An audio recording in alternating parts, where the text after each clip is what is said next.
sungainya Sungai Roko-Roko. Yang satu itu yang agak kuning itu Sungai Tamusiu-siu. Oh, ini dua sungai gitu ya? Iya, dua sungai. Ini pertemuan antar dua sungai. Yang satu itu yang kuning itu kenapa bisa kuning? Karena di atas itu tempat ini perusahaan GKP beroperasi.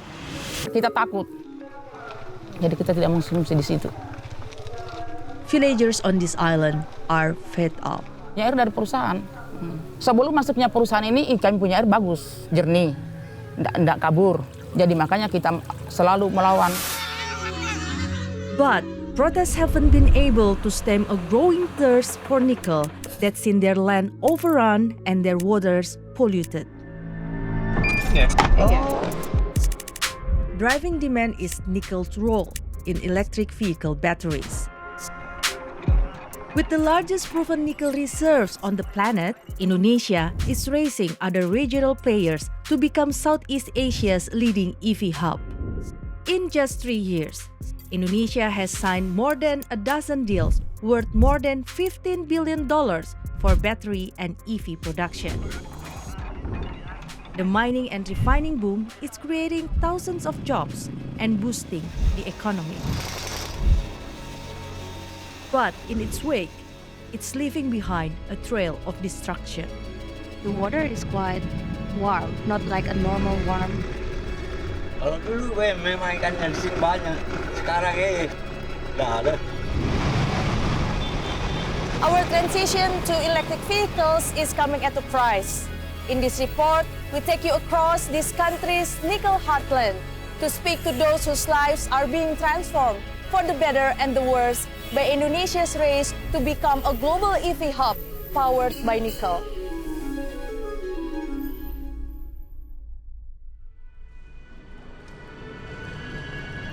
I started my journey in Jakarta. Pagi banget. I'm boarding a plane bound for Indonesia's nickel belt. Still dark. We're taking the first flight to Morowali. Morowali is in Sulawesi Island, now home to a massive industrial park funded largely by Chinese investment. I think these are Chinese workers.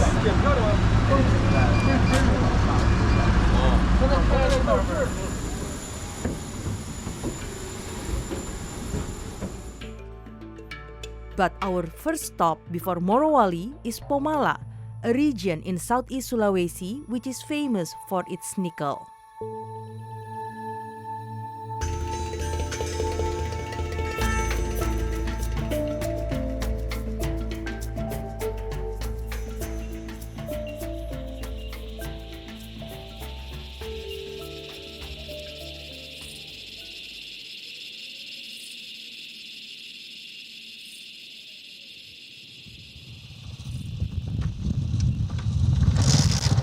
Cuti tahun 97. Nah, itu saya kerja, sekolah bisa punya anak.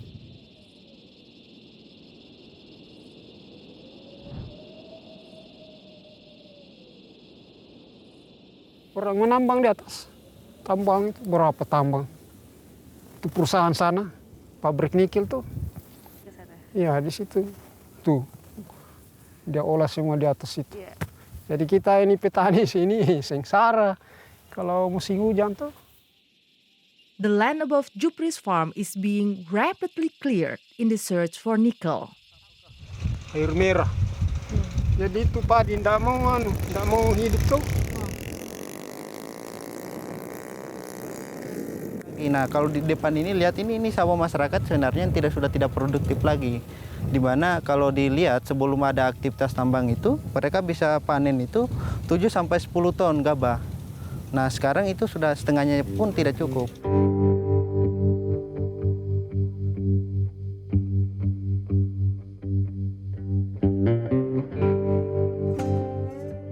Jupris farm is in Southeast Sulawesi, an area with the most nickel mining permits in Indonesia. The vast open-pit mines here are mostly owned by foreign companies, and their presence is growing. Nah ini kita tidak bisa bayangkan ada berapa kawasan hutan kita yang akan dihancurkan. The search for nickel has seen an area of forest equivalent to 210,000 soccer pitches cleared since 2000, and roughly 30% of that has been in the last 5 years. Kita mau mengadu sama siapa? Desa saja itu paling wilayah nanti begitu tuh. Nanti katanya, jadi nanti sampai sekarang berapa tahun yang lalu. Ya.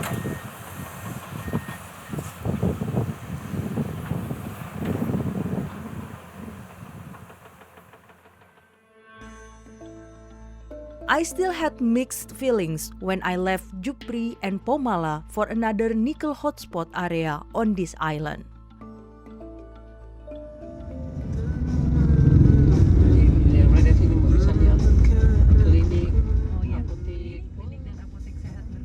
Further northeast in Morowali, life is also being transformed by nickel.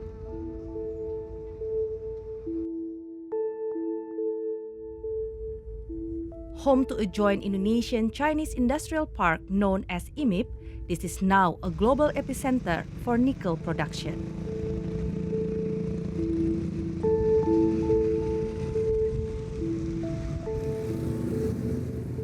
Like the mining rushes of old, many have flocked here for work, to open shops, and to cash in on the boom. Coba buka dulu Bu, ada apa aja? Sudah banyak yang habis. Ini dakot, ikan suwir. Jadi Ibu senang nggak ada perusahaan di? Ya senang. Kenapa Bu senangnya? Bawa berkah juga. Secari rezeki. IMIP spans more than 2,000 hectares. It contains worker housing, a hotel for executive visitors, an airport, as well as dozens of smelters, plants, and factories. And more than 80,000 people are employed at the park. Kalau ini saya masih bujang lah untuk pulang punya istri. Normalnya itu kalau tidak ada hari lembur sekitaran 8 lah, 8 juta.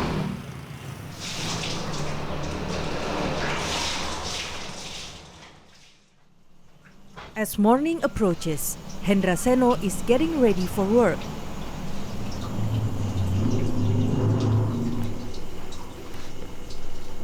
He's a supervisor. He's worked in the park for more than 5 years.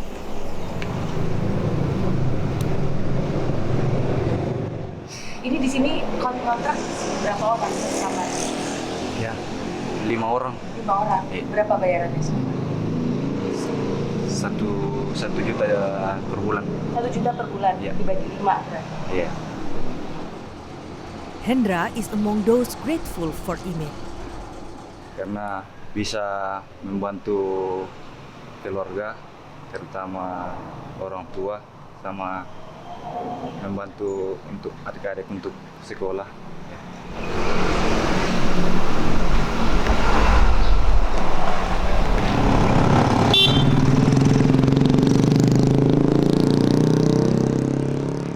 And Hendra is not alone.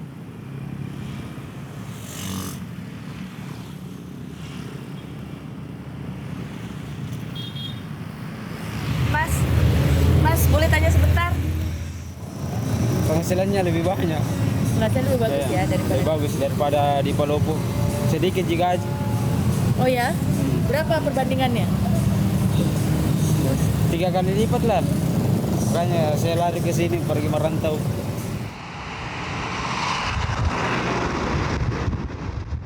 Karena jujur saya datang ke Morowali itu Morowali tahun 2011.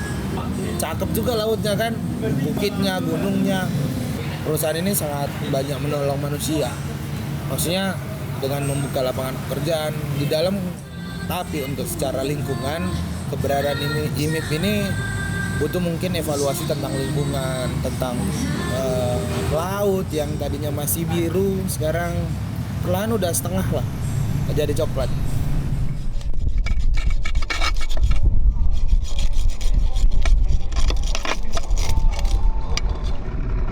lama kita di pulau sana.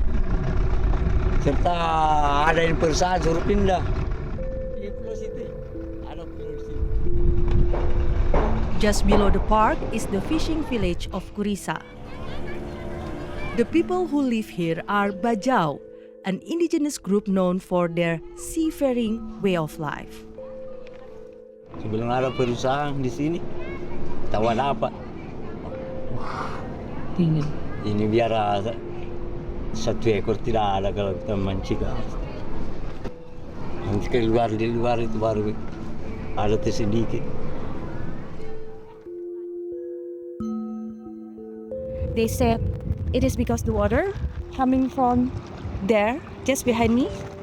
And they said the water is very warm. Fishermen like Saka complain that hot water from the park's coal plants, along with other pollutants, are pouring into this bay. Ya, dulunya ini kayaknya perutnya itu isinya warna putih, setelah makan lumpur makanya jadi hitam. Dan ukurannya tetap akan begini-begini terus.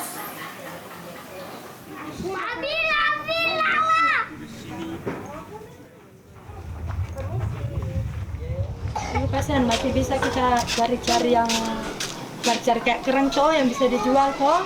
Sekarang kesannya sedikit sekali. Hasilan saja di laut kadang ada, kadang tidak ada. Sebelumnya ada ini. In town, Bajau mother of three Astia offered to take me to her home. Ini debu apa ya, Kak? Debu batu bara. She says dust from the park's coal plants is making life unbearable. Menyapu tiap menit, tiap jam menyapu, masih juga ada batu baranya. Oh, tiap jam nyapu iya. masih ada. Jadi ini Ada bah hitam telapak kaki kentara sekali.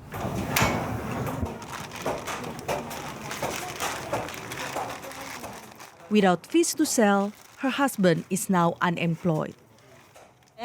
Masih BDM, sering bapak anak. Kalau malam saya ikut dengan saya di perahu kecil, itu ikannya besar-besar dia panak, kan bisa dilihat terang.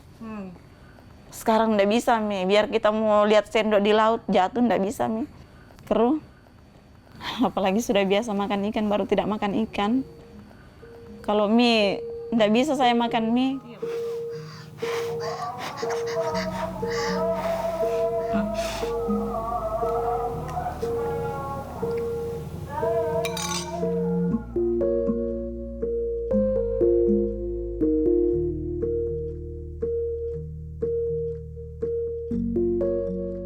IMIP told us rapid development around Morowali is partly to blame for the dust and polluted ocean. They also say the water being released into the bay meets environmental standards.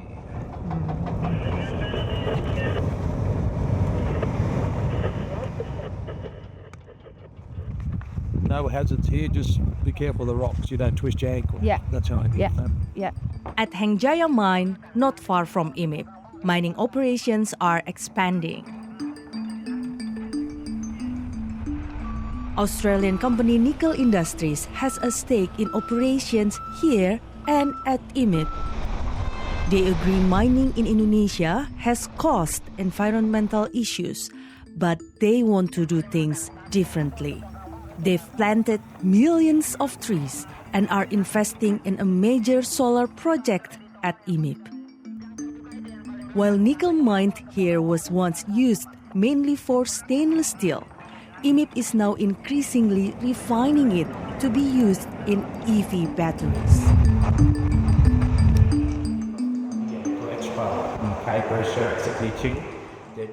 One emerging method uses high pressure and acid, known as HPAL.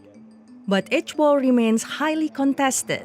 It's energy intensive and produces a large amount of waste, which environmental groups warn could be toxic and dangerous. New helmet, new vest. Let's go.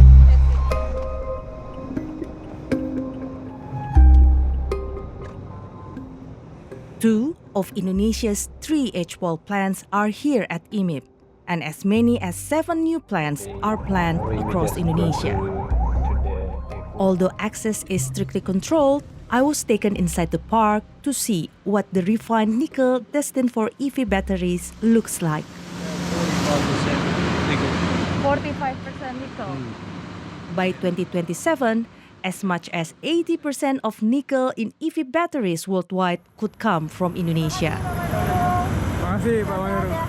But the industry faces a raft of challenges. We have seen a massive low-cost supply push from Indonesia. We have seen the prices decline even more in 2024 as the new year begins. Oversupply driven by Indonesia's mining sector has seen the price of nickel collapse in recent months. Mining advocacy groups also say the industry is rife with worker exploitation and safety issues. Bisa terjadi ledakan di PT Indonesia Tsingshan Stainless Steel atau ITSS. Late last year, an explosion at IMIP reportedly killed 21 workers, and dozens more are thought to have died in recent years across nickel sites in Indonesia. 死亡的消息很正常。 Many of the nickel operations in Indonesia are run by Chinese companies, and thousands of Chinese work here. A 2022 report by New York-based China Labor Watch said workers were subjected to deceptive recruitment, retention of identity documents, wages being withheld, and workers working for long stretches without days off. We managed to speak with a Chinese electrician formerly employed at nickel sites in Indonesia. He echoed reports that both Chinese and Indonesian workers are being subject to unsafe and exploitative working conditions. 我实际上删除了大量的就是那死亡的照片，那是连续工作是175天。 At IMIP, Chinese workers live in a compound where they're unable to leave without permission. 青山嘛，我们叫青山监狱。那个什么古话嘛，有钱能使磨腿鬼，那就是这样。你只要有钱，在印尼你可以就是无法无天的。晴天是满天黄土，雨天是满地泥，然后就是天空中。 你要到晚上的话，那天空中的云，那就是那粉红色，那烧镍矿渣子出来了，那种粉红色的云。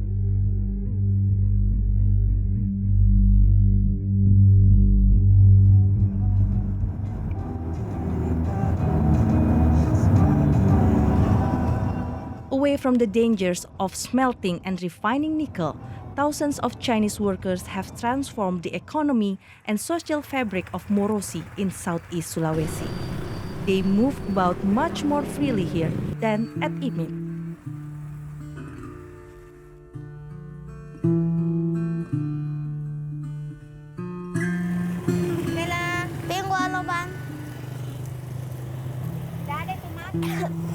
Hey, ni hao, 11-year-old Hijratul learned to speak Mandarin while selling fruit here with her mother. Hey kakak, ni hao, pingguala. Kok bisa ngerti bahasa Mandarin? Dari mana?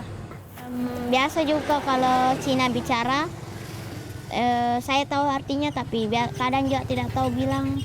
Jadi kalau ada lagi besok datang, dia bicara lagi, saya tahu lagi. Jadi saya ikuti bicara.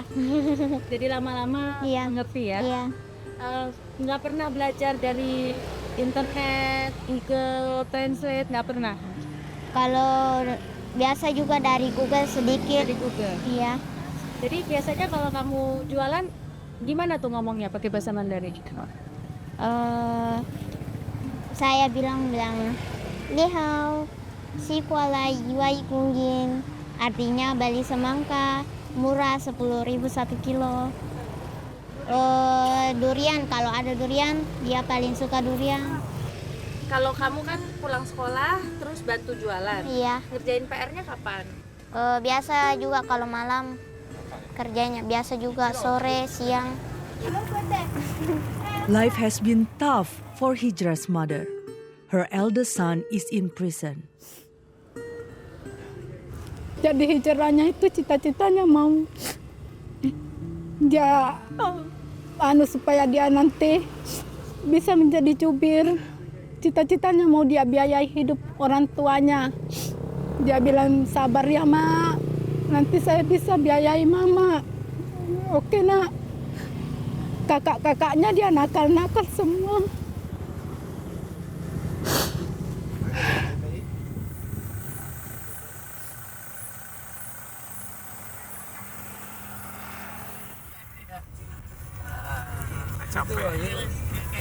Wali kenapa tadi nelfon? Kalau ini siapa namanya? Aulia. Aulia. Aulia. Kuning. Itu warna hijau. Kasih merah. Ada setannya nih, ada cara. Ya udah pakai sana. Terus bisa bersosialisasi dengan orang-orang asing kayak orang Cina, belajar untuk beradaptasi sama mereka. Mereka pun juga beradaptasi dengan kami. Sultan Sutrismat used to be a teacher. Ngajar sih kangen sih Mbak, cuma karena begitu. Posisinya kita mau mengajar, ya gaji tidak mencukupi. Terus ya kadang sih orang tua bilang jasamu rugi. Katanya jasamu rugi untuk dari sarjana pendidikan kok tidak ngajar begitu Mbak. Tapi mau diapa? Ini faktor kehidupan Mbak, faktor ekonomi yang melandasi saya untuk kerja di sini Mbak. Kerja. It's a story we heard again and again. Better paid jobs in nickel areas were attractive to people yearning for a better life. But some felt they didn't have a choice.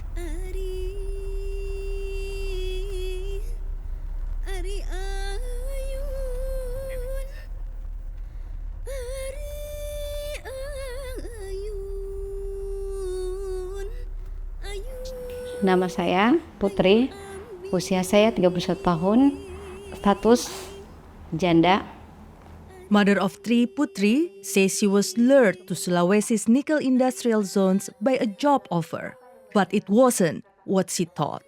Mereka katakan sengaja kami tidak mengatakan itu, pekerjaan seperti itu, karena kami tahu kakak nggak suka pekerjaan itu. Reaksi Mbak Putri marah, Mbak Putri iyalah shock, antara gimana ya, bimbang, tapi karena memang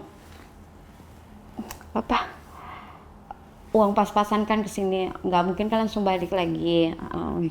Ya udah terima aja, maksudnya udah. Tapi setiap mereka video call, dia selalu bilang, Mama, kadang ada temannya saya bilang, kok mamanya nggak pernah jenguk ke pondok.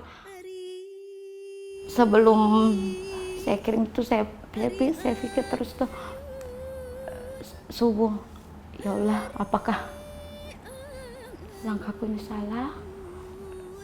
Saya bilang sama Tuhan, saya bilang, ya Allah, kalau memang ini hasil yang saya kerjakan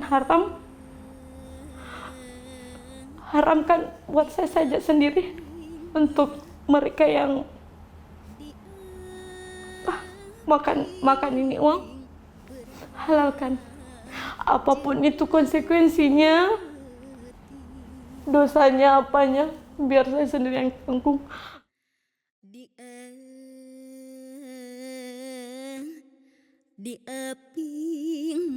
Tapi untuk keinginan untuk berhenti dalam pekerjaan itu besar sekali. Selagi ada niat, ada kemauan, insya Allah Tuhan pasti kabulkan. Di aping berang jeung peuting.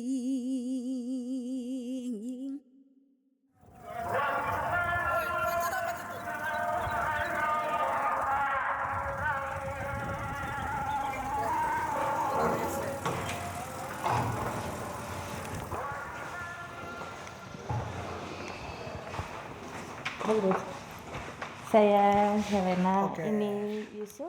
Kelihatan hampir semua daerah provinsi maupun kabupaten yang kemudian mengandalkan sektor tambang itu dihuni oleh penduduk miskin yang begitu banyak.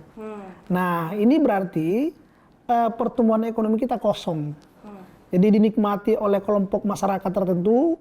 In Kendari, a key provincial city in Sulawesi's nickel heartland, I met with academic Syamsir Nur. He's been studying the impact of extractive industries in Sulawesi.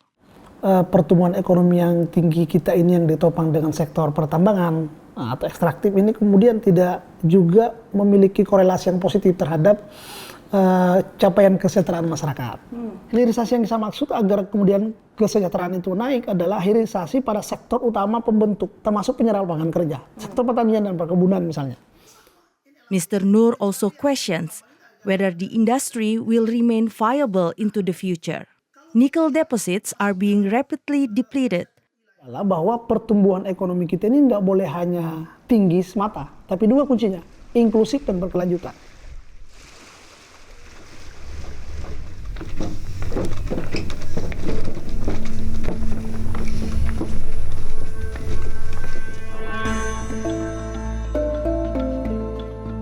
And this is the boat that will take us to Wawoni. It will take about an hour for us to get there.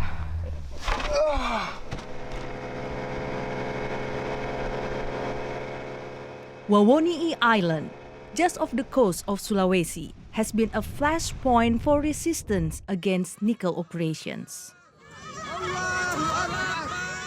Villagers have clashed with police and mining companies over damage to water supplies and land clearing. Villagers showed us streams they use for water. They say they've become polluted by the mining operations of PT Gema Kreasi Perdana or GKP. Ini kapan musim hujan itu lebih parah dari ini. Maksudnya lebih coklat, lebih coklat.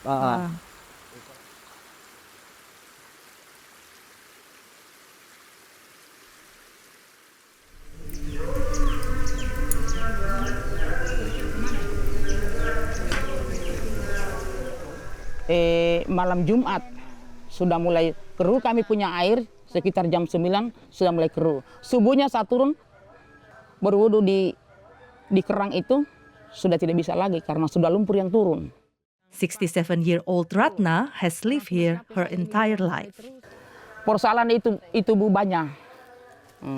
Karena mereka ini naik di kebunnya orang terus menggusur lahannya orang. Saya punya jambu Bu di situ udah 2 tahun saya tidak bisa lagi menikmati hasilnya karena debunya. Tercemarnya kami punya air dari perusahaan. Sebelum masuknya perusahaan ini kami punya air bagus, jernih, tidak kabur. Setelah masuknya tambang ini sudah mulai kerumi kami punya air. Jadi makanya kita selalu melawan. Karena air ini 1 kali 24 jam manusia itu memerlukan air. Jangankan manusia yang memerlukan air, sedangkan binatang juga memerlukan air toh.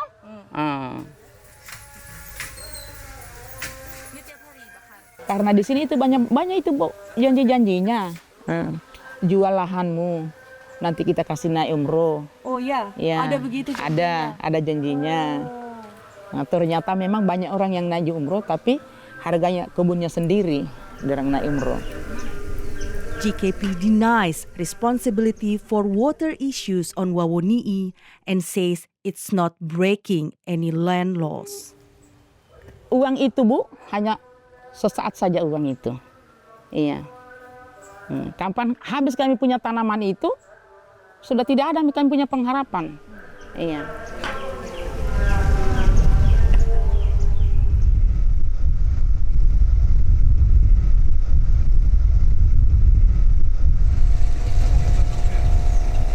Ya, sudah berapa kali ditawari ini, makanya teman-teman juga mas-mas dari kampung gini.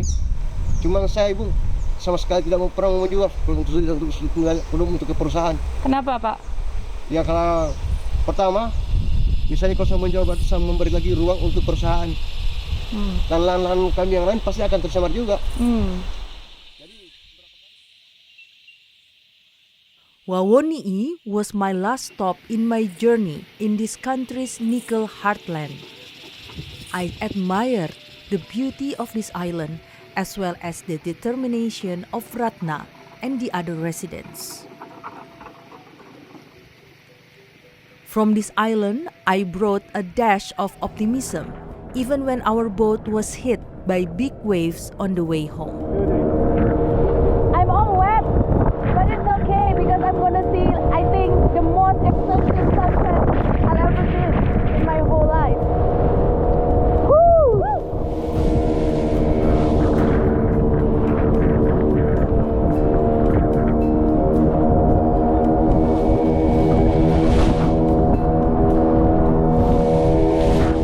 And the beauty of the sunset that day will always remind me of the tenacity of this island's struggle.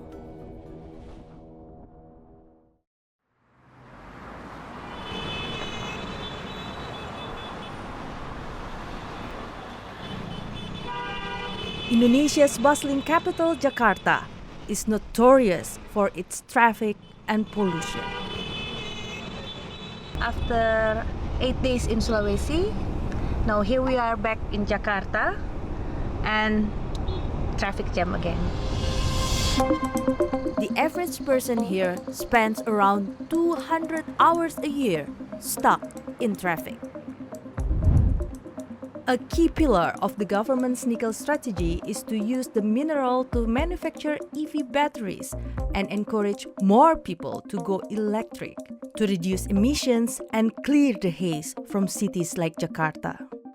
If every vehicle here was electric, the city would cut its emissions by 2/3. Sudah 2 tahun ya, 2 tahun ini saya punya mobil listrik.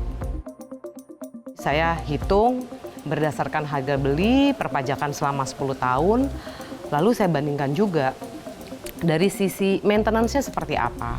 Satu keuntungan lagi juga bensinnya sendiri. Saya juga tahu bahwa bensin kan makin lama makin naik harganya. Pemerintah juga mencanangkan untuk pelan-pelan mengurangi subsidi. Indonesia is expediting its transition to battery-powered transportation. Nulis car is among only 1% of vehicles here that are electric. For most people, they're still too expensive.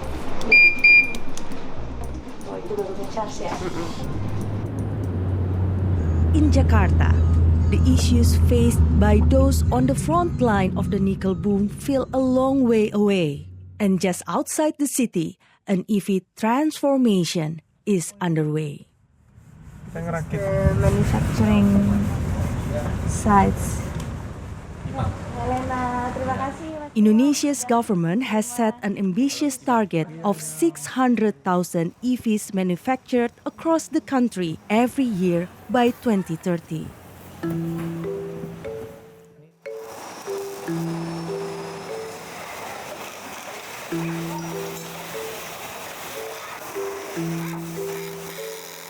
Most of those will be motorcycles, and Celis is one of Indonesia's leading two-wheel EV manufacturers.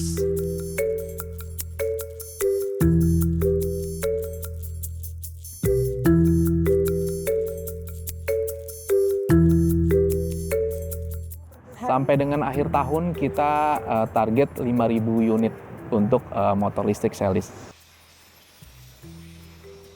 While sales of EVs in Indonesia remain slow, tax breaks and subsidies are making them cheaper to buy and make. Dan tanpa kehilangan fokus di motor listrik karena memang motor listrik sedang didukung pemerintah. Kementerian Perindustrian mensyaratkan untuk motor listrik minimal 40%. Yang berkontribusi terbesar kurang lebih 35% yaitu baterai. Mengapa di-request yang mengandung nikel, Pak? Ya, karena salah satunya untuk meningkatkan performa daya durabilitas dari baterai itu sendiri.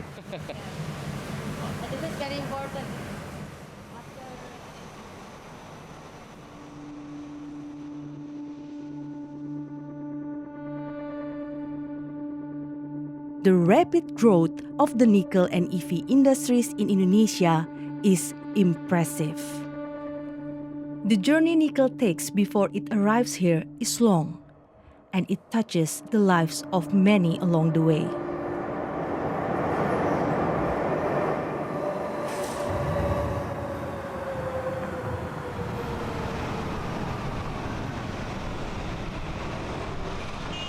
Still in Jakarta, I made one stop at Jatam, a leading mining advocacy group in Indonesia.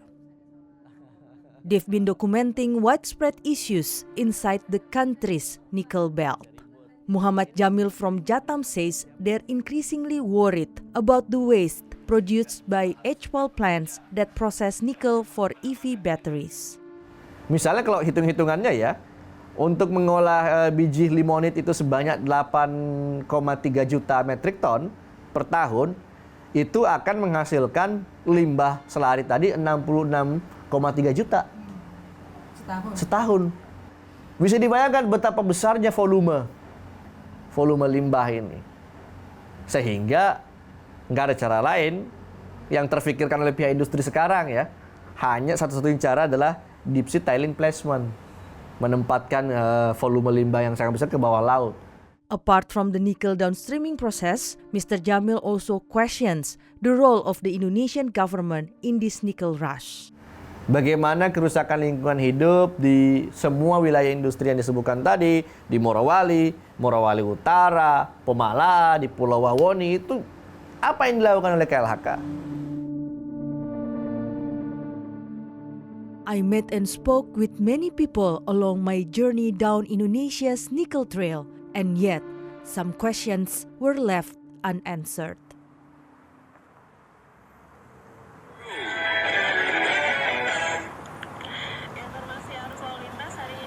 I wanted to speak to someone in power to ask them about the pitfalls of Indonesia's rapid push to become an EV powerhouse. An interview we arranged with the Ministry of Manpower was cancelled at the last minute. Ini Pak Mas Yusuf. Instead, we spoke to Ahmad Gunawan, a representative from the Environment Ministry. Mr. Gunawan insisted IMIP and other nickel producers were complying with regulations. Teman-teman IMIP juga bagus dia mengikuti apa yang kita sarankan ya, apa yang ini kan ya, jadi ya tanggung jawab kita juga. Indonesia's Chamber of Commerce also told us nickel is ushering in a new era of growth and prosperity, with nickel exports growing from around $5 billion in 2016 to over $45 billion in 2022.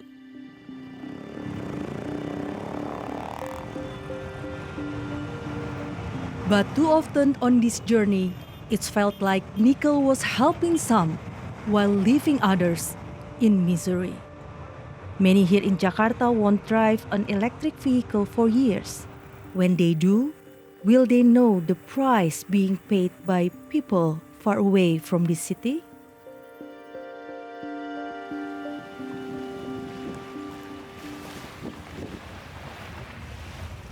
Tidak ada semata-mata yang kita harapkan.